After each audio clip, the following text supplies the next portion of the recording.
El reino de Dios está cerca, dice el Señor. Arrepiéntanse y crean en el Evangelio. Aleluya, aleluya, aleluya,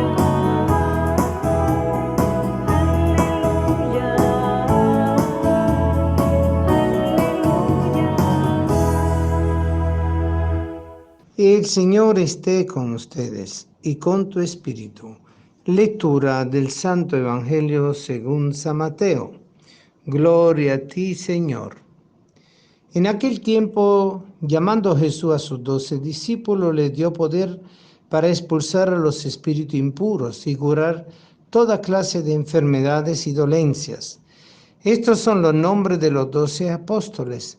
El primero de todos, Simón, llamado Pedro, y su hermano Andrés, Santiago y su hermano Juan, hijos de Zebedeo, Felipe y Bartolomé, Tomás y Mateo, el publicano, Santiago, hijo de Alfeo y Tadeo, Simón el cananeo y Judas Iscariote, que fue el traidor. A estos 12 los envió Jesús con estas instrucciones. No vayan a tierra de paganos, ni entren en ciudades de samaritanos. Vayan más bien en busca de las ovejas perdidas de la casa de Israel. Vayan y proclamen por el camino que ya se acerca el reino de los cielos. Palabra del Señor. Gloria a ti, Señor Jesús. Queridos hermanos, hoy la palabra nos indica algo muy interesante. El seguimiento y la continuidad de la obra de Jesús. Jesús empezó una obra, la construcción del reino, el anuncio del Evangelio. Vivió y transmitió a todos nosotros el misterio pascual, en el cual fundamentamos toda la realidad de nuestra celebración de la fe, a partir de la encarnación de la palabra, del ofertorio, de la consagración del pan y del vino, y esa transformación que el Espíritu realiza en nosotros y por lo cual nosotros entramos en plena comunión con el misterio del Padre, del Hijo y del Espíritu Santo. Pero el Señor a nosotros nos dejó a través de los discípulos y de los apóstoles justamente la guía, la forma y la fuerza y los dones para nosotros poder seguir llevando adelante el misterio de Dios, no solo en nuestra vida de conversión y de santificación, sino como agentes portadores del Evangelio, agentes transmisores no solo de dichos y de palabras, sino de forma de vida, de realización del Evangelio en la concretez de la persona, de la comunidad, de la familia, siguiendo esos preceptos del mandamiento del amor, amar a Dios sobre todas las cosas y al prójimo como a sí mismo.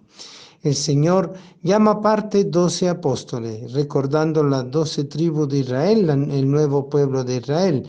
Está refundando, es la nueva alianza, es el nuevo resto, es lo que Él ha venido a inaugurar para que todos nosotros pudiéramos participar, judío y no judío. Pero es interesante que Jesús, después de escogerlos, lo nombra uno por uno, incluyendo también a Judas el Iscariote, el que lo traicionó. Jesús le da una indicación muy importante, instrucciones, dice perfectamente. No vayan a tierra de paganos, ni entren en ciudades de samaritanos. Vayan más bien en busca de las ovejas perdidas de la casa de Israel. Vayan y proclamen por el camino que ya se acerca el reino de los cielos. El paso de la evangelización no es solamente a aquellos que no creen y que no conocen el cristianismo, sino primero que todo a aquellos que son cristianos, pero que han dejado la práctica de vida cristiana, aun perteneciendo por el bautismo, no conviven con los hermanos en la fe, o han introducido otras prácticas, otras creencias y han hecho un mezclote, o llegan a un punto más grave de negación de Dios y de la fe en Cristo y de la fe en la iglesia, y por lo cual entra en una actitud de ruptura. A eso mismo va todo el interés de Cristo, a eso mismo va todo el esfuerzo del Señor a través de sus discípulos que Él envía con esas taxativas instrucciones de no ir a los paganos ni a los samaritanos, sino ir justamente a las ovejas perdidas de Israel. Así como hoy el Papa Francisco nos envía a todo a ser una iglesia en salida, una iglesia que vaya presentando la presencia de Cristo y la acción evangelizadora para la construcción del reino desde las realidades del mundo, no solamente desde lo que es la vivencia en la iglesia, en la comunidad de fe, desde las realidades del mundo. Y las realidades del mundo de los hombres y de las mujeres, de los niños, de los jóvenes, de los ancianos, de los sanos, de los enfermos, de lo que viven y se alegran, pero también de lo que viven y se padecen. Ahí tenemos otra lista que hoy no se menciona, que es justamente la lista de la bienaventuranza, donde el Señor incluye a toda la humanidad y donde toda persona es comprendida en lo que es la construcción del reino, el alcance de la justificación y de la salvación. No podemos ser cristianos católicos de brazos cruzados. Nosotros tenemos que justamente vivir esa experiencia de Cristo, pero no adueñándonos de ella para nosotros mismos, sino compartiéndola con los demás. Que no es solo el anuncio de la palabra, a veces algunos, como algunos hermanos nuestros, se reducen solo al anuncio de la palabra. No es solo el anuncio de la palabra, es la vivencia del Cristo vivo, es la vivencia de esos sacramentos que se transforman en acción social transformadora. Hacer de la Eucaristía una comunión en el mundo, hacer de la reconciliación una fuerza de pacificación en el mundo, hacer de lo que es el sacramento de la unción de los enfermos una acción pastoral de salud para todos, hacer del sacramento matrimonial una pastoral familiar para revitalizar cada vez con sus programas a toda familia con problema y sin problema. Hacer de lo que es el sacramento del bautismo una incorporación de cada persona, haciéndole descubrir el valor y la dignidad de ser hijo de Dios y hermano en Cristo. Esa sacramentalización del mundo que nosotros empezamos a vivir como vida sacramental dentro de la iglesia, pero que después tienen que transformar el mundo. Vayan y proclamen por el camino que ya se acerca el reino de los cielos, porque el reino de los cielos es la plenitud de la bienaventuranza, la plenitud de los sacramentos signos vitales de la presencia real de Cristo, pero ya trasplantados e injertados en la sociedad, en la familia, en el mundo, en los vecinos, y así de esa forma ser portadores de una semilla de cambio, de una semilla de renovación de la humanidad. A pesar de que aún así el mundo tiene sus controversias, sus diferencias, sus dificultades, inclusive su oposición a la acción de Cristo.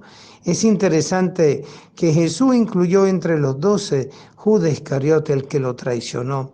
¿Acaso Jesús no podía imaginar que ese corazón podía llegar a eso? Claro que lo pudo imaginar, así como pudo imaginar y sentir y anunciarle a Pedro que lo iba a negar. Es decir, que el Señor conocía los corazones, pero quería darle una oportunidad, buenos y malos, para que cada quien se pudiera sentir provocado por la acción misericordiosa de Jesús que nos convoca, nos transforma y nos busca de llevar a la verdadera salvación. Queridos hermanos, el Señor no ha hecho distinción, el Señor no ha hecho diferencia, el Señor no ha dividido a nadie con nadie, sino todo lo contrario.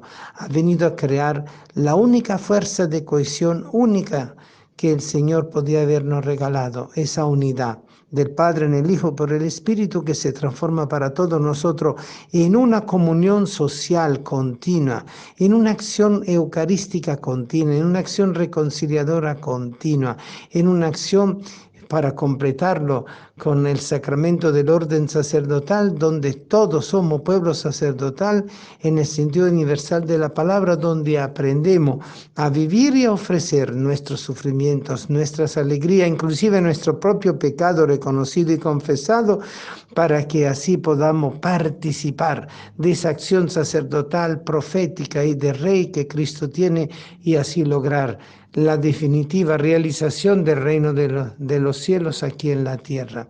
Solo así es que el Señor volverá, en la plenitud de los tiempos, en el final de los tiempos, cuando todo será todo en todo.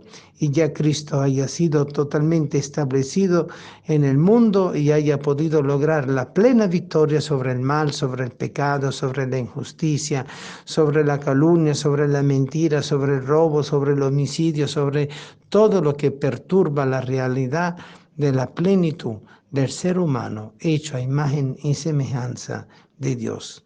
Por eso, queridos hermanos, aprendamos a vivir ese respeto profundo hacia el hermano, igual como nosotros mismos, reflejándonos en el rostro de Cristo, porque en el rostro de Cristo está el Padre, el Hijo y el Espíritu Santo, actuando en nosotros, con nosotros y por nosotros. Amén.